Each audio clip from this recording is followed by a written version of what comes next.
नमस्कार दर्शकों, इस समय हम हैं डोंगरवाली मैया टिटवाला। कहते हैं भगवा रंग की शक्ति और ऊपर से खिचड़ी महोत्सव बहुत ही दिव्य आयोजन है। और इस दिव्य आयोजन की सबसे बड़ी भूमिका रहती है त्रिमूर्ति परिवार की। यही भक्ति में शक्ति है और शक्ति भगवा रूप में निखरती है। बहुत ही सुंदर और भव्य आयोजन है यहाँ पर चल रहा है खिचड़ी महोत्सव का। मानस का पाठ है 24 घंटे का।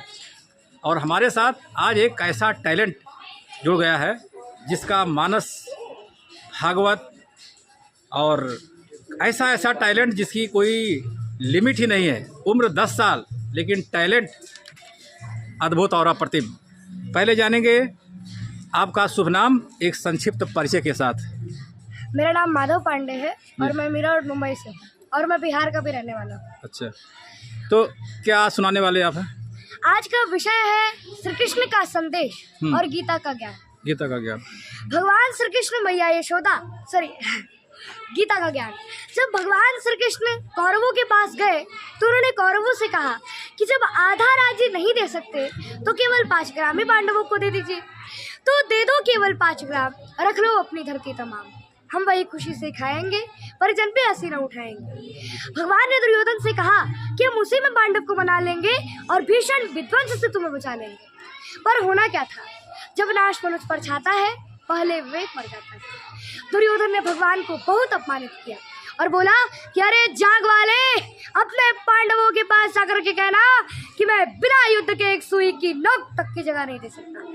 तब भगवान श्री कृष्ण पांडवों के पास गए और उन्होंने पांडवों से कहा कि अब तुम्हारे लिए केवल युद्ध ही शेष रह गया है पार्थ, अब युद्ध की तैयारी करो। अब यहाँ से पंक्तियाँ शुरू होती। दोनों तरफ से सेनाओं की कतार लगी हुई है और कौरव पक्ष सभी योद्धा खड़े। अब आप सबों का स्नेह, आशीर्वाद और दुलार हमें मिले। अब मैं पंक्तियाँ शुरू करता हूँ। अब यहाँ हस्तिनापुर के अंधे राजा धृतराष्ट्र ने संजय से पूछा कि हे संजय, धर्म क्षेत्रे कुरुक्षेत्रे संवेतायुत्सवः मामका पांडवश्चैव किं कुर्वत् संजयः। अर्थात संवेतायुत्सवः धर्म क्षेत्रे कुरुक्षेत्रे, अर्थात हे संजय, समान रूप से युद्ध की इच्छा रखने वाले धर्म भूमि के कुरुक्षेत्र में मामका पांडवश्चैव, मेरे पुत्रों ने और पांडवों के पुत्रों ने किम कुर्वत यानी क्या क्या किया।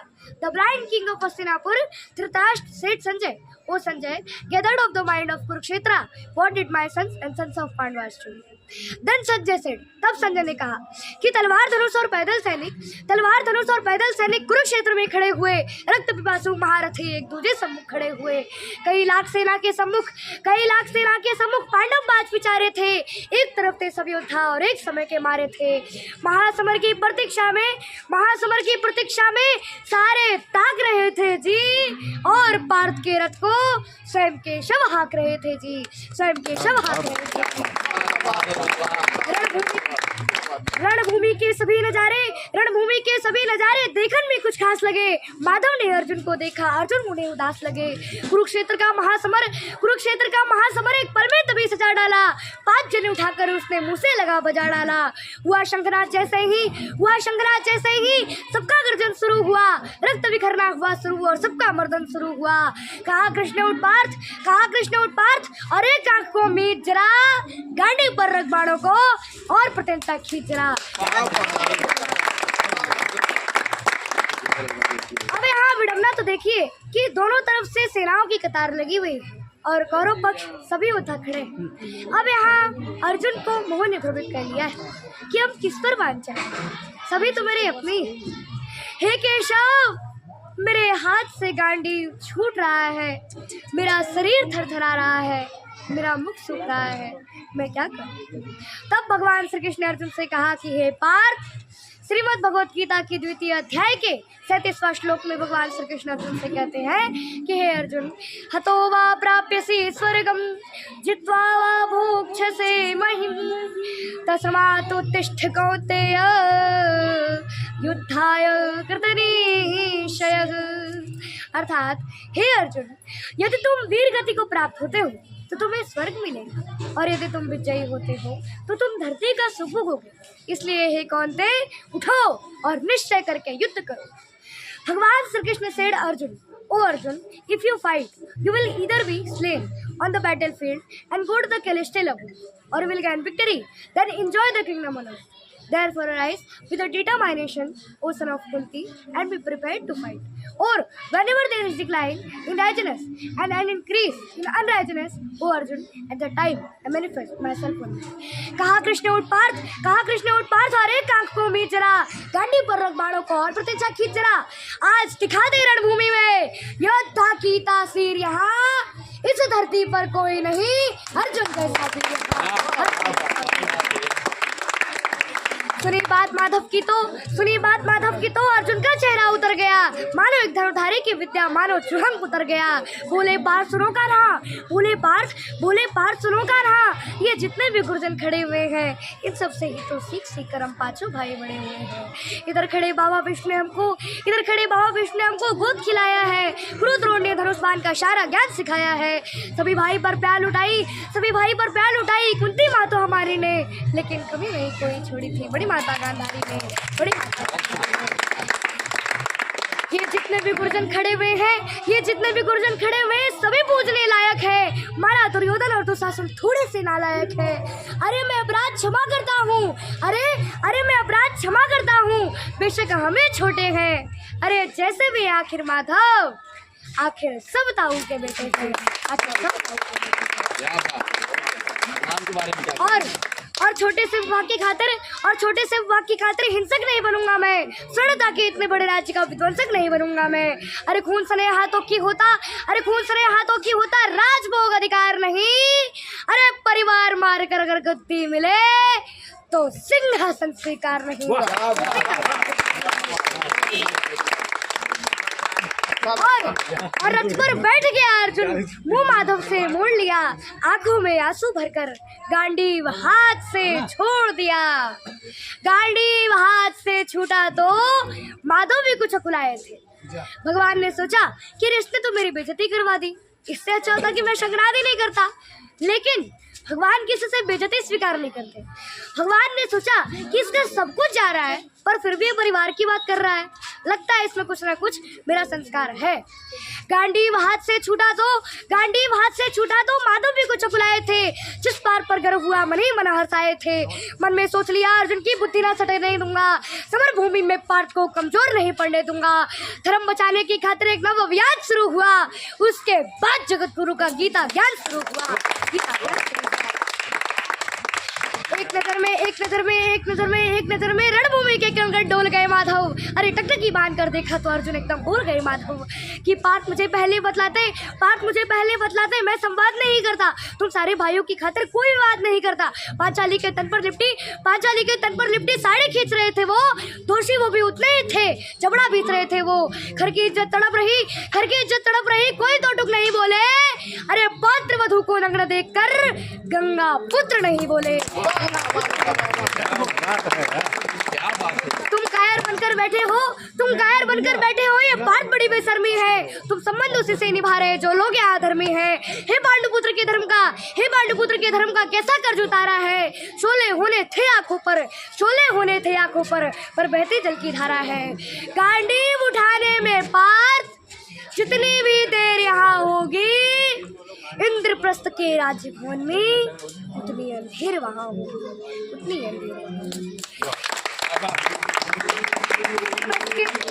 इंद्रप्रस्थ के राजभवन के अधर्म की गहराई में खुद को नाप रहा अर्जुन। अस्तुथा तेज हुई और थरथर कांप रहा अर्जुन। हे केशव मुझको बतलाओ, हे माधव मुझको बतलाओ, कुलनाशक कैसे बन जाऊं। अरे तो सिंहासन हाथ ऊपर में शासक कैसे बन जाऊं। अरे कैसे उठेंगे करुण पर जो कर पर धर लगाते हैं। कर का मतलब होता है हाथ और धर का मतलब होता है होठ। जो मेरे नन्हे हाथों को चूमते हैं उन पर मैं कैसे शस्त्र उठाऊं। अरे कैसे उठेंगे करुण पर जो कर पर धर लगाते हैं। अरे करने को जो इनका स्वागत है, कर भी आपस में जुड़ जाते हैं। अरे इन्हीं करों ने बाल्यकाल में सबके पैर दबाए हैं। इन्हीं करों को पकड़कर अपने करों में भी दामा मुस्काए हैं। अरे अपनी बाणों की नोक जो मैं इनकी ओर करूंगा मैं। केशव मुझको मृत्यु दे दो, माधव मुझको मृत्यु दे दो, उससे पूर्व मरूंगा मैं। बात युद्ध के मुझे न कुछ भी पास दिखाई देता है। हे केशव, हे माधव, इस रणभूमि में मुझको बस नाश दिखाई देता है, इस रणभूमि में मुझको बस नाश दिखाई देता है। बात बहुत भावुक थी, लेकिन जगत गुरु मुस्कुराते थे और ज्ञान की गंगा निरंतर चक्रधारी बरसाते थे। जन्म मरण की यहाँ योग का बिल्कुल चाह नहीं करते, क्या होगा अजाम युद्ध का बिल्कुल परवाह नहीं करते। मानव वश में शेष नहीं कुछ किए भी मानव डरता है, वह मरकर भी जो अमर हुआ, जो धर्म की खातिर मरता है। ना सत्ता सुख से होती है, ना सम्मानों से होता है। अब यहाँ देखिए कि भगवान श्री कृष्ण ने अर्जुन से क्या कहा है कि इस दुनिया का सबसे बड़ा सम्मान क्या है, कि ना सत्ता सुख से होती है, ना सम्मानों से होता है। जीवन का सार सबल केवल बलिदानों से होता है, और देहदान केवल योद्धा ही करते हैं। जब हमारे सैनिक शहीद होते हैं, तो जब हमारे सैनिक अपनी शहादत देते हैं, तो उन्हें तिरंगे में लपटा कर लाया जाता है। यही दुनिया का सबसे बड़ा सम्मान है। और एक केशव ने बात से कही है कि ना सत्ता सुख से होती है, ना सम्मानों से होता है। जीवन का सार सबल केवल बलिदानों से होता है, और देहदार केवल योद्धा ही करते हैं, और देहदार केवल योद्धा ही करते हैं। और ना कोई दूजा जाता है, अरे रणभूमि में वीर मरे तो सो भी पूजा जाता है। अरे रणभूमि में वीर मरे तो शव भी पूजा जाता है। और योद्धा की प्रवृत्ति जैसे खोटे शास्त्र बदलती है, वैसे ही मानव की दिव्य आत्मा दैहिक वस्तु बदलती है। तब अर्जुन भगवान श्री कृष्ण से कहता है कि ये मानव सम्मान बताओ, जीवन का अपमान बताओ, जीवन मृत्यु क्या है केशव, जीवन मृत्यु क्या है माधव, रण में जीवन दान बताओ। काम क्रोध की बात कही तो मुझको उत्तम काम बताओ। अरे खुद को ईश्वर कहते हो तो जल्दी अपना नाम, अरे खुद को ईश्वर कहते हो तो जल्दी अपना नाम बताओ। इतना सुनते ही माधव का धीरज पूरा डोल गया। 3 लोक का स्वामी अब बेहद गुस्से में बोल गया कि कान खोलकर सुनो पार्थ, मैं ही त्रेता का राम हूँ। कि कान खोलकर सुनो पार्थ, मैं ही त्रेता का राम हूँ। कृष्ण मुझे सब कहते हैं, मैं द्वापर का घनश्याम हूँ। रूप कभी नारी का रख कर मैं ही केश बदलता हूँ। धर्म मचाने की खातिर मैं अनगिनत वेश बदलता हूँ। विश्वजी का दशम रूप में परशुराम मत वाला हूँ। नाग कालिया के फंदे पे मर्दन करने वाला हूँ। बाघासुर और महिषासुर को मैंने जिंदा गाड़ दिया। बाघासुर और महिषासुर को मैंने जिंदा गाड़ दिया। धर्म बचाने की खातिर मैंने हिरण्यकश्यप को फाड़ दिया। और रथ नहीं तनिक भी चलता है, बस मैं ही आगे बढ़ता हूँ। और गांडीव हाथ में तेरे है, पर रणभूमि में मैं लड़ता हूँ।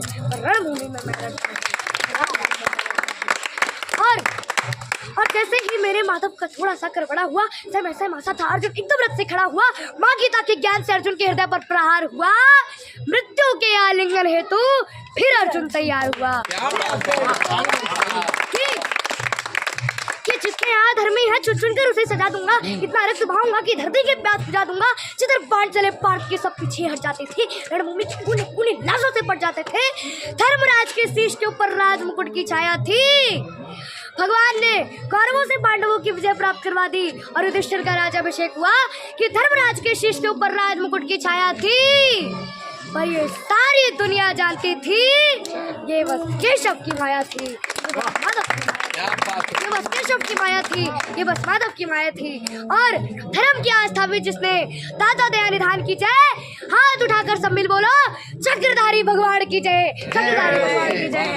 एक बार बोले चक्रधारी भगवान की जय। दर्शकों देख सकते हैं, कहते हैं टैलेंट एक ऐसी विधा जिसे हम और आप कहीं भी रहे निखर ही जाता है। आज हमारे साथ माधव पांडे जी जो आए हैं मीरा रोड से, है ना, और इनके अंदर ऐसा टैलेंट कि क्या कहने। इनके टैलेंट को हम करते हैं नमन, और बहुत आगे बढ़िए। और बहुत ही अच्छी तरीके से आपने कुरुक्षेत्र का पूरा A to Z गीता का उपदेश 15 मिनट में सुना दिए। एक बार इनके लिए जोरदार ताली बजाइए सब लोग। और हमारे के लिए बहुत बहुत धन्यवाद। ढेर सारी शुभकामनाएं आपको, खूब आगे बढ़ो, खूब तरक्की। बस आप सबों का आशीर्वाद हमें मिले, बस मैं यही आपसे बहुत बढ़िया।